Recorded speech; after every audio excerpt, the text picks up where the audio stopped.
What if I told you that it was possible to retire early without saving more money? I know it sounds scammy, but the truth is it is possible. You just need to know some of the techniques to use to make the most of the tools at your disposal.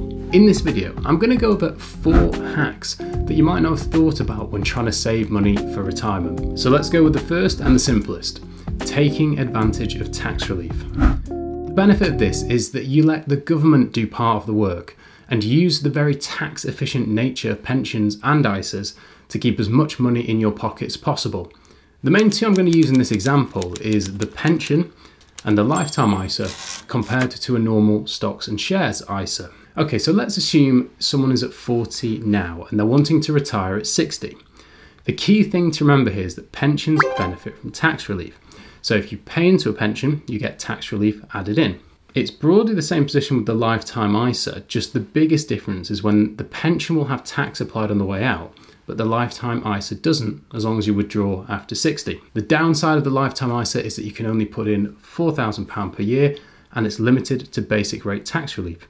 You also have to have it set up before the 40th birthday. So let's assume in this example they have done. Okay, so in this example, we're going to assume that you've got someone who's a basic rate taxpayer now and in retirement, and they're saving £10,000 per year. Instead of doing a full model with assumptions on what they withdraw, we're just going to keep it really simple and look at the end figures of what they've saved. Now things can get a bit complex if we start varying inflation and tax band, so I'll put some assumptions here. Okay, so the first one, we're going to assume that they put their savings only into a stocks and shares ISA, and this grows over time, tax-free of course. So the contributions crucially are after tax, that £10,000. Okay, so here we're going to assume that they set up a lifetime ISA before 40 and then they pay into that until 50, which is as long as you can go paying into a lifetime ISA. So how that would work would be £6,000 in the first 10 years into a pension, £4,000 in the lifetime ISA, and then £10,000 into the pension for the following 10 years. Okay, so here we've assumed the contributions have increased with inflation, and at 60, after all that saving, we've got about £364,000. So all we're doing here is that the legwork is exactly the same, but we're just using tax efficient structures with the savings. Anyway, after all that, we now have saved in the tax efficient structure £422,000, which splits into this and this for the pensions and the lifetime ISAs. So the lifetime ISA here is tax-free from 60, and the pension is taxable, but remember there's 25% tax-free cash. So let's just knock off a bit of value from the pension and assume it's an effective tax rate of 10%. Anyway, I'll talk about what an effective tax rate is in this video, so maybe give it a watch. So after all those assumptions, you've grown your assets by £25,500. Not too bad, it seems that all you've actually done is improve tax efficiency. I've also not gone into the possibility of savings potentially on national insurance for using salary sacrifice, inheritance tax benefits, all the rest. But as you can see, it helps to be tax efficient and you can actually push forward your retirement just by using this. Okay, next, so is equalise your benefits between your spouse. Or split your benefits between your spouse? I don't know, couldn't quite decide on that one. Okay, so it's another tax-based one, and this one can be quite simple, but it also can be quite effective. It isn't uncommon for there to be one partner who has a higher income. Now, when we approach retirement, the more evenly balanced the benefits are, the better chance we have on improving the tax rate on the way out. The less tax you pay on the way out, the longer your money will last, and the earlier you can draw on it, potentially. So the way the tax system works is that each individual has their own personal allowance, and then it goes up in margins as the tax rate changes the higher you go up, hence marginal rates. Anyway, each individual also has their own dividend allowance, capital gains tax allowance, and potentially a personal savings allowance depending on their earnings. So the easiest way to think about this in maybe an obscure way that I haven't tried the graphic before I've explained it, so I have no idea where it's going to work, is like this. Imagine if the marginal rates were like water and it was filling a bucket. The more the bucket got filled up, the higher the tax you pay. I'm laughing because I've no idea if this is going to work. So if it's one person, it's like this. Well, in having that same water, we have two people's buckets, and the water doesn't rise quite as high because there's more to spread it out across. Is this going to work as an example? I have no idea. But I bet you can kind of understand the concept. So how we can reduce the tax drag when there's a couple is to try and plan in advance to make sure the benefits are equalised as much as we can do between the spouses to use those tax bands. It is possible to make pension contributions on behalf of your spouse as part of overall planning and also split assets and all the rest of it. This becomes even more important if one partner starts to get towards having issues such as a lifetime allowance. So it's possible that there could be withdrawals that could get taxed at an even higher rate than 40%. So the ability to see this in advance and try and get as much equality between the benefits can be very useful. Okay, so number 3, reconsider your retirement structure.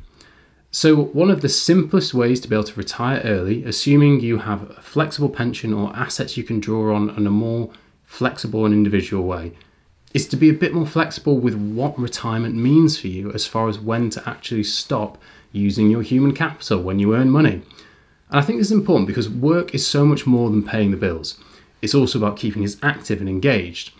There are values beyond the financial, and having the ability to keep a toe in work may not be a bad thing. So typically an example could be doing some consulting work, non-exec positions, all the way to working a day in the week in a local shop. The question is what compromise works for you, because you could have someone who is absolutely hating their current job and they would be absolutely happy to pack that in if they could reduce the pace or try something else. There are other people who just simply want to finish work and that's that. There is nothing wrong with either way, it's highly individual.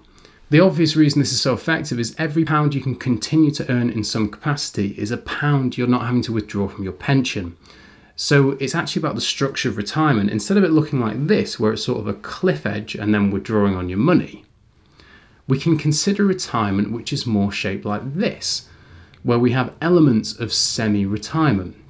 Now that in itself will give you an option to retire early, in brackets, as your ability to earn your human capital is driving a lower level of withdrawals and making sure your pot lasts longer.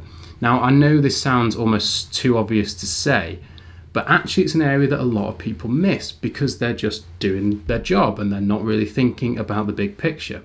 So the question is, if you can't afford to retire as in full stop, can you afford to build towards a career change or perhaps a transition where we mix retirement with some different work? Now there's only really one way to be able to do this and plan for this, which is by doing what's called cash flow modelling, where you look at various scenarios, options and outcomes. But it is one of the simplest ways to retire early without saving more money. Okay, so the last one admittedly is a bit of a stretch. So before I go into it, please do consider liking and subscribing to the channel, as it not only lets me know to create more videos like this, but it also gets this type of content out to more lovely people like you. Because the final one is get your grandparents help.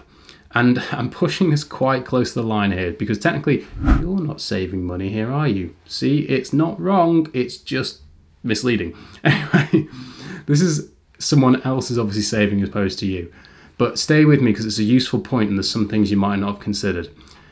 I firstly want to say I'm very cautious always on suggesting investing in a pension for grandchildren. Simple reason why is if your grandchild has just been born, it could be well over 60 years until they can actually withdraw from that. Okay, but is it going to be a good financial decision contributing to their pension? Well, yes, almost certainly. But is it going to be at the cost of more money when they might need it much more? I'm sure they will be thanking you at age 60, but what about the potential time at age 45 when they fall on hard times with potentially 2 kids to support? Yes, pension money is great, but it is locked in. So that's something that's worth bearing in mind. However, with all that said, there are some seriously good advantages to consider if you are comfortable with playing the long game.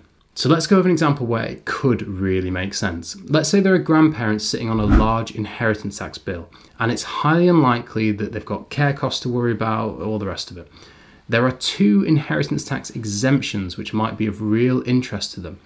One is the standard gift allowance of £3,000 per person per year, which can be used as part of an exemption for inheritance tax. And the other is what's called normal expenditure out of income. Quite a few rules here. I'm not going to go into that because I don't want to take the video off a different course, but ultimately means if you have spare income, not capital, which doesn't reduce your quality of life, and if you gift it regularly and keep records, it can fall under this inheritance tax example. So let's continue this and assume that the person has an inheritance tax issue, which means it's going to be 40% tax on anything that is left. So we know that we're saving 40p on the pound for the gift. However, that isn't the end of it. Even though the child's young and they won't be earning, you can still contribute £3,600 into a pension after tax relief. So it's basic rate tax relief, that's £2,880. So you could actually get both sides of that tax saving coin, the inheritance tax saving and also the top up, which means that we've saved between the two £1,152 in inheritance tax and also gained £720 in the tax uplift.